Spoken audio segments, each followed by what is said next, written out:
श्री शिवाय नमस्तुभ्यं मित्रों, जय महाकाल, हर हर महादेव। तो मित्रों, कैसे हैं आप सब? आशा करते हैं आप सब लोग बहुत अच्छे होंगे। मित्रों, हम सबको पता है कि 10 सितंबर को पितृपक्ष चतुर्थी का दिन है। आप सभी लोग जानते हैं जो पितृपक्ष की चतुर्थी है वो किस दिन पड़ी है? बुधवार को। और बुधवार का दिन भगवान गणेश जी को समर्पित होता है, ये भी आप लोग बहुत अच्छे से जानते हैं। तो आज हम सभी लोग ऐसा दीपक लगाएंगे जिससे हमारे पितृ तो खुश होंगे, क्योंकि उन्हें रुष्ट करने का हम मौका तो नहीं छोड़ेंगे।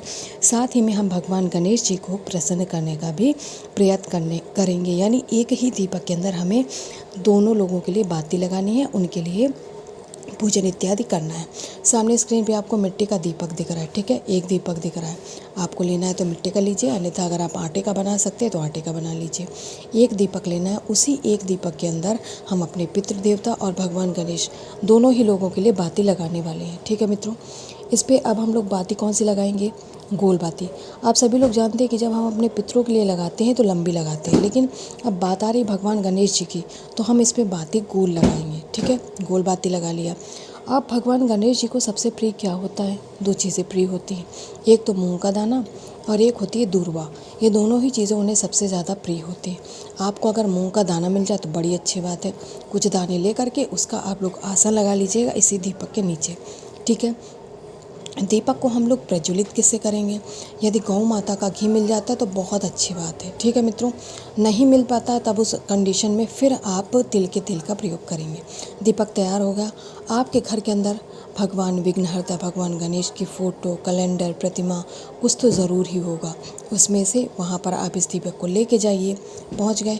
अब आप सभी लोग जानते हैं कि हिंदू धर्म में सबसे जो पहले पूजनीय देवता है वो भगवान गणेश ही हैं। वो हमारे जीवन के विघ्नों को, हमारे जीवन की परेशानियों को दूर करते हैं, हम तक आने से रोकते हैं। आपको क्या करना है? आपने जो गोल बाती का दीपक लिया है इसे आपको यहीं पर स्थापित करना है। हाँ, स्थापित करने से पहले जो आपको मूंग का दाना बताया गया था उसका आसन लगा करके इस दीपक को स्थापित करिएगा। अब बात आती है आखिर हम जलाएंगे किस नाम से, क्योंकि उसमें भगवान गणेश जी का भी आह्वान करना है और अपने पितृ देवता का भी, ठीक है। तो आप इस दीपक को जब जलाएंगे तो भगवान का एक बहुत ही प्यारा सा नाम है मयूर ध्वज, है ना। तो मयूर ध्वज के नाम से आप इस बाती को प्रज्वलित कर दीजिएगा, ठीक है। फिर जलती हुई बाती जब आपकी जलने लगे, आप अपने दोनों हाथ जोड़ करके विघ्नहर्ता भगवान गणेश से आपको जो भी कहनी हो, अपने हृदय की बात कहनी, जो भी आपके जीवन में कष्ट हो, परेशानियां हो, उनको दूर करने का निवेदन करिएगा उनसे। और जो आप उनसे कहना चाहें उन्हें कह करके आप इस मयूर ध्वज नाम से जला दीजिएगा। इसके बाद में बारी आती है आखिर आप पितरों के लिए क्या करने वाले हैं। इस जलते हुए दीपक के अंदर जब आप एक चुटकी काला तिल डाल देते हैं, ठीक है, काला तिल, उस काले तिल को डालने से आपके जो पितृ देवता उनको जो दोष लगा होगा उन्हें प्रसन्न करने का भी आप अवसर नहीं छोड़ेंगे। तो जब आप मयूर ध्वज भगवान के नाम से जला चुके हों, अपने हृदय की बात कह चुके हों भगवान गणेश जी से, तब आपको इस जलते हुए दीपक के अंदर एक चुटकी काला तिल डालना है। जाते ही मत डाल दीजिएगा।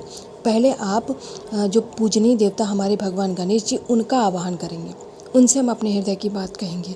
हमारे जीवन के जो कष्ट हैं, जो परेशानियां हैं, जिन्हें आप दूर करना चाहते हैं, प्रयत्न कर रहे हैं लेकिन दूर नहीं हो पा रहे, उसका आप पहले आह्वान करेंगे।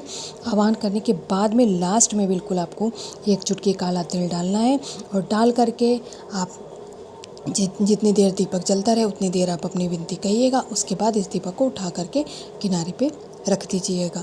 तो इस तरीके से आप जब दीपक लगाएंगे तो आपके दोनों ही कार्य पूर्ण होंगे और भगवान गणेश के और आपके पितृ देवता के आशीर्वाद से आपके जीवन में जो भी कष्ट चल रहे हैं, जो भी परेशानियां हैं, वो दूर हो जाएंगी। मैंने अपनी तरफ से प्रयास किया आप लोगों को समझाने का और मैं आशा करती हूँ आप लोग समझ गए होंगे। तो इस दीपक को आप सभी लोग रात्रि में ज़रूर लगाइएगा।